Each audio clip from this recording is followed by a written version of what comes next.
प्रतीक है।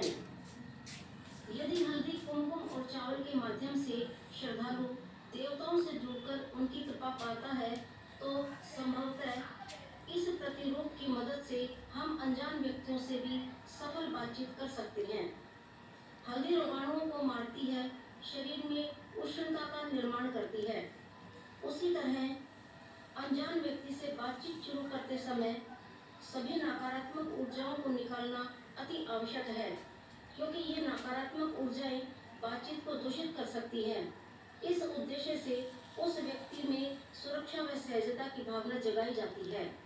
कोई चुटकुला सुनाना या अपने आप का मजाक उड़ाना एक सरल तरीका है। इससे वातावरण हल्का हो जाता है और हम मित्रवत पेश आते हैं। कभी कभी केवल मुस्कुराने से भी काम चल जाता है और बातचीत की अच्छी शुरुआत होती है।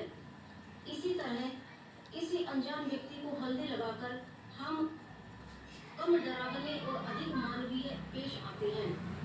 और अब बात करें कुमकुम की। कुमकुम लगाया जाता है नकारात्मक ऊर्जा निकालने के बाद सक्रिय रूप से सकारात्मक ऊर्जा निर्माण के लिए। इसे करने का सबसे सरल तरीका उस व्यक्ति की प्रशंसा करना है। प्रशंसा करने से उसे लगता है कि हमें उसकी बात पर ध्यान दे रही है और वह हमारे लिए महत्वपूर्ण हो जाता है। कुमकुम लगाने से व्यक्ति को लगता है कि उसकी प्रशंसा की जा रही है। यह बातचीत में योगदान करने के लिए प्रेरित भी करता है। हल्दी और कुमकुम लगाने के बाद चावल दिए जाते हैं। यदि मुख्य बातचीत है जिसके लिए आप मिलना चाहते हैं, हल्दी और कुमकुम लगाने से एक ऐसे वातावरण का निर्माण होता है जहां सभी निश्चित महसूस कर पूरा योगदान देने के लिए प्रेरित होते हैं। फिर बातचीत का सफलतापूर्वक निष्कर्ष निकल सकता है। कई बार समय की कमी के कारण लोग पहले 2 चरण जल्दी में निपटाकर मुख्य बातचीत पर आ जाते हैं। तब उनमें बातचीत बस एक अवैयक्तिक प्रक्रिया बन जाती है। वे एक दूसरे को गहराई से जानने का अवसर खो देते हैं।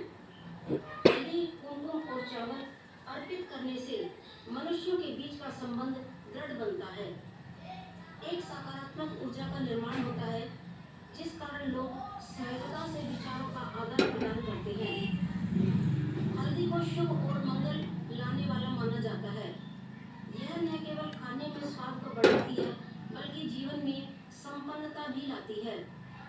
मुख्य रूप से हल्दी विषरोधक होती है, नकारात्मक ऊर्जा को नष्ट करती है। हल्दी का उपयोग धार्मिक कार्यों के अलावा मसाला, रंग सामग्री, औषधि तथा उपटन के रूप में भी किया जाता है। कभी कभी इसे भारतीय केसर का नाम भी दिया जाता है। यह दक्षिण पूर्व एशिया में प्राकृतिक रूप से उगता है और सर्दियों में इसका उपयोग औषधि के रूप में किया जाता है। हल्दी में protein, vitamin C, vitamin B6 पाया जाता है। हृदय रोग और मधुमेह जैसी गंभीर स्वास्थ्य स्थितियों के जोखिम को ये कम करता है। कुमकुम का दूसरा नाम सिंदूर भी है। कुमकुम साहस और शौर्य का प्रतीक है। यह मनुष्य के जीवन का अभिन्न हिस्सा है। घर हो या मंदिर, हर जगह पर कुमकुम लगाया जाता है। यह सौभाग्य का प्रतीक है। चावल भी प्रकृति के द्वारा दिया गया औषधीय उपहार है। शरीर में कॉम्प्लेक्स विटामिन B की पूर्ति को करता है। चावल को मांड के साथ ज्यादा फायदेमंद होता है।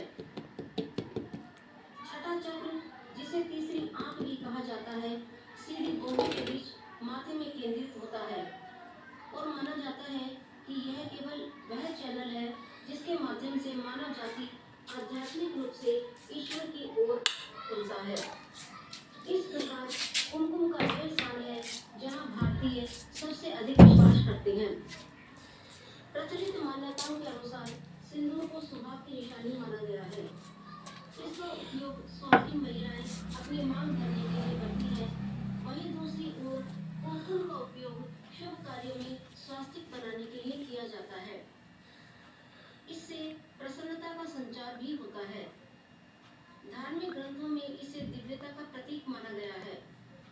कुमकुम कांतिम दिव्यम कामनी काम संभवम। कुमकुम अनंत कांति प्रदान करने वाला पवित्र पदार्थ है, जो स्त्रियों को संपूर्ण कामनाओं को पूरा करने वाला है। अब बात करें जो अदरक से संबंधित है और आमतौर पर खाना पकाने में उपयोग किया जाता है। मसाले के रूप में उपयोग की जाने वाली हल्दी, हल्दी के पौधे की जड़ को पीसकर और सुखाकर बनाई जाती है। हल्दी के 50 से भी अधिक प्रकार हैं, लेकिन सभी का उपयोग खाना पकाने में नहीं किया जाता है। प्रीमियम किस्मों में लाकाडोंग शामिल है, जिसमें दुनिया में सबसे अधिक करक्यूमिन सामग्री है। यह किस्म उत्तर पूर्वी भारत में मेघालय के सुदूर क्षेत्रों में उगाई जाती है। यह सूर्य की रोशनी प्रदूषण को बेअसर करके कोशिकाओं को क्षति से बचाकर शरीर की रक्षा करती है। इस प्रकार हल्दी, कुमकुम और चावल सौभाग्य, सौहार्द और अच्छी सेहत के साथ साथ मानसिक और शारीरिक सुंदरता व संपन्नता से परिपूर्ण होकर हमारे जीवन को पूर्ण बनाने में एक महत्वपूर्ण भूमिका अदा करते हैं। अभी आपने सुनी वार्ता।